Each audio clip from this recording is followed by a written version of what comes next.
হে দয়াল, তুমি কৃপা করো। শ্রী শ্রী রাম ঠাকুর গুরুদর্শন।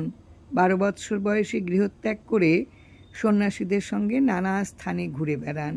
আসামের কামরূপ কামাখ্যা দেবীকে প্রণাম করে মন্দির থেকে বেরিয়েছেন। হঠাৎ শুনতে পেলেন, তুই আমার গাঁজা সাজাইয়া দিয়া যা। তুই আমায় চিনতে পারছিস না? চোখাচোখি হতেই সন্ন্যাসী বললেন, তুই আমারে চিনতে পারছিস না? শ্রী ঠাকুরের মনে পড়ে গেল, এ তো তার গুরুদেবের কণ্ঠস্বর। শ্রী ঠাকুরের গুরুদেবের নাম অনঙ্গদেব। ঠাকুর বলতেন, ইনি দীর্ঘদেহী আজানুলম্বিত বাহু জটাধারী গৌরবর্ণ জ্যোতির্ময় মূর্তি ছিলেন। এখান থেকেই গুরুদেবের সঙ্গে হিমালয়ের দুর্গম পথ দিয়ে তিনি চলে গেলেন। বহু বছর পরে হিমালয় থেকে গুরুদেবের নির্দেশে লোকালয়ে ফিরে আসেন। জীবনের শেষ 40 বছর এ সংসার আশ্রমেই গৃহীদের নাম ও শিক্ষা দিয়া দেন। জয় রাম, জয় রাম।